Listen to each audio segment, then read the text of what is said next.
You know, a lot of people come up to me and they ask me, Marco, what is it that motivates you most? And to answer their question, I reply back with a question. I say, what if I told you that you had 1 week left to live? Would you regret not pursuing your dreams, passions, and desires? Would you regret not living your life to the fullest? Would you regret not spending as much time with your family, friends, or loved ones? You know, Steve Jobs said in a speech one time that he used to wake up every morning, look in the mirror, and ask himself questions like this. And he said that if the answer was yes for too many days in a row, then he knew that he had to change something. And that should go for all of us. If you're living a life that you would not be okay with losing because you weren't able to do things you wanted to do, then now you know that you need to change something. Life is simply too short and unpredictable to not live exactly the way that you please. It is ridiculously unpredictable. It is possible that on any given day to die at any point throughout that day without ever being able to see it coming. You know, when I was 13, I had this teacher who was an absolutely amazing person. I'd known him for several years then, and he had 2 kids, a loving wife. He was a man of God, contributed to the community. He gave us everything that he had, and he would bike to school every single day. I always remember him come to school on his bike, and one morning on his way to school, it was early in the morning, he was crossing an intersection. A reckless driver comes out of nowhere, hits him, he dies on the spot, on the moment of impact. His death taught me so many valuable things in life, and one of them being that it went on to show that no matter how much you don't deserve to die, and no matter how good of a person you are, and no matter what your situation is, no matter anything, it goes to show that death is inevitable and random, and it will eventually consume each and every single one of us, whether it's in 50 years, in 10 years, next year, or even tomorrow. You cannot control it. The people around you cannot control it. As long as you're at the wrong place, at the wrong time, your whole life could disappear in the blink of an eye, along with everything you wished you could have done. Whether you're walking down the street, whether you're stepping into the elevator, whether you're walking down the stairs, whether you're just existing. Listen, you'll see people from nowhere die of a heart attack. Gone. No family history, no symptoms, no causes, nothing. It happens, and that's the cruel life that we live in. And it's something that we cannot control. So what I want to make clear is that regardless of the path that you take in your life, at one point, death will consume you. It doesn't care whether you floss your teeth in the morning, whether you raise a family or not, whether you go on to be rich, poor, a success, a failure, whatever. You are still going to die at one point. It is that simple. And knowing that you're going to die soon should be the biggest motivation to both make the difficult decisions in life and to get your ass out of bed in the morning. So now the question becomes, what is it that you truly have to lose?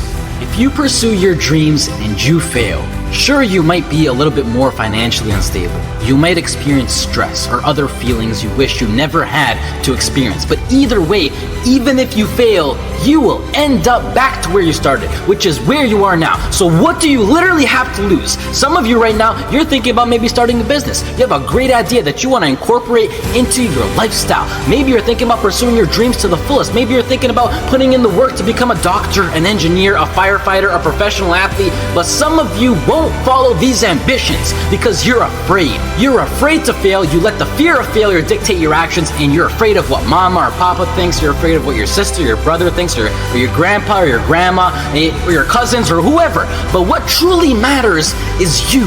You are in possession of a gift. You have a talent, and whatever that talent is, you can make yourself and the people around you a stronger and better place with it. But sometimes the only way to do that is to take a risk. At one point, you have got to take a leap if you want to make that gift that you have become a reality. Otherwise, society will gladly accept you as a 9-to-5 slave working just to pay off your rent and to stay alive and to live for the weekend, which is the absolute worst way to live. If you don't jump, believe me, if you don't pursue your gift, you will live a life full of regret, and your gift, your dreams, everything that you ever had to offer to the world will die with you. From first-hand experience, I am pissed off at myself. I am pissed off and I regret so much in my life. I can't even fathom explaining it. Not about what I've done, but what I haven't done. All the opportunities that I turned down and all the chances that I never took just because I was afraid or because I was worried about what other people think. And I officially decided to sit down. I sat down for weeks. I didn't just think of what I'm saying right now. I didn't think of it overnight.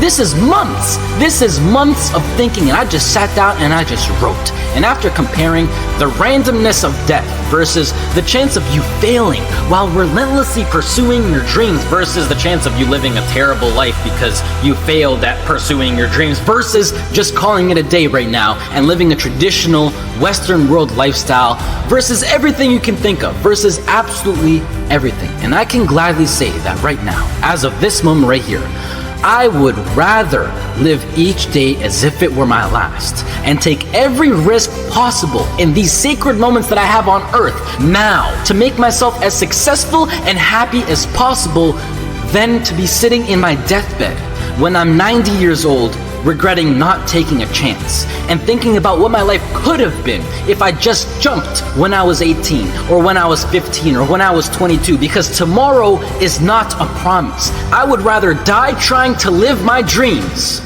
than to live a longer life filled with regret. Life is too short and too unpredictable to live it. I've seen it firsthand. It is not worth it to live it safe, basic, and traditional. But do you know why most people choose to live that safe life over taking risks in their life? I mean, there's a pretty good argument not to. Why would you? Why would you take a risk that puts you through stress, puts your family through stress, makes you lose sleep, makes you lose time, makes you put in the extra work, makes you take ridiculous chances that are 1 to 1,000? You know, but before I even continue, the fact that I'm even sitting here and talking is astonishingly ridiculous on its own. The chance of you being born is 1 to 400 trillion. That number is so big you cannot even wrap your head around it. But okay, what I wanted to say was that the reason why people don't want to take these risks is because right now they feel like they got a lot to lose and that their current situation is relatively nice. And most importantly, right now, they are comfortable. They got used to living basic within society standards, being with their friends every now and then, being well rested. They got comfortable. And when you get comfortable, you don't want to move. And that comfort zone, I like to call it the danger zone, because this comfort zone will persuade you to stay in there for as long as possible. And it is, I know how it is. I know the comfort zone. It is so convincing. It is so hard to escape comfort. I know. And as it persuades you to stay in there, you will literally, unconsciously, see, I'm so serious when I say this, you will literally see your whole life go right by you. And the main reason that I'm serious about this now is because I am pissed off for greatness. I want to move mountains. And like Ray Lewis once said, if you're not pissed off for greatness, then you're okay with being mediocre. And I am definitely not okay with being average. And I don't think anyone should be. But anyways, to address why I'm even talking about any of this at all in the first place is because I recently got an offer to move out to Los Angeles, California to live with 2 other entrepreneurs as a content creator and media influencer. And it makes me sad because it's opened up my eyes to see what I truly have in store for me, what's waiting for me out there in the future. And it's just a tiny glimpse of what I'm capable of achieving within my short life. However, I doubt that I could get the right legal paperwork done in order to move to the US to work for a job such as YouTube, which is really non-control of the government. And the last thing that I want to do is to go to the US to work an illegal job as an illegal immigrant. So as of this moment, I feel like I have to pass up yet another opportunity. And it makes me feel like I just keep letting my dreams slip from my hands once more. And now that I've seen the reality of what is possible, this house in LA next to the beach on California with a huge city, great weather, and working a job that I would absolutely love and live for with people who share the exact same dream and vision, it has me thinking like, hell yeah, I would gladly die chasing this dream relentlessly than never chase it at all and play it safe and being trapped within my own mind of thinking about what my life could have been.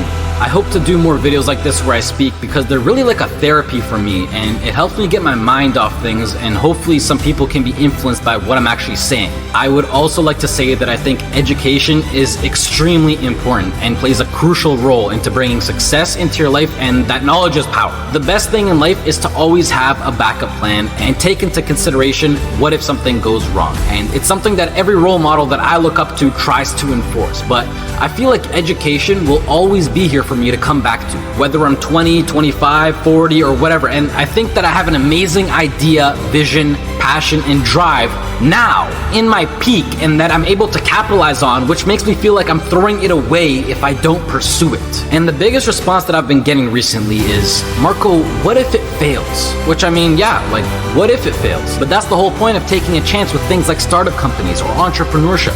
It's ridiculously high risk. Like, what if I get hit by a car? What if I lose my wallet? Or better yet, what if this succeeds? You know, it's easy to be negative or to be closed-minded, but I think it's easier to be optimistic and to be open-minded. And please do yourself a favor, which is a separate topic on its own for another time, but try to surround yourself with people who impose and promote positivity and good vibes. You will notice the tremendous effect that it has on your lifestyle. Starting your own business or being self-employed, although preferable, doesn't exactly require any kind of diploma or degree. And I think that with a proper business plan and with the drive that people like you who are watching this video fuel me with, I feel like I can accomplish anything. If you're still listening, I love you, mad respect. That's true loyalty right there. If for less, this has been Marco. I hope you all have a great rest of the day, and goodbye.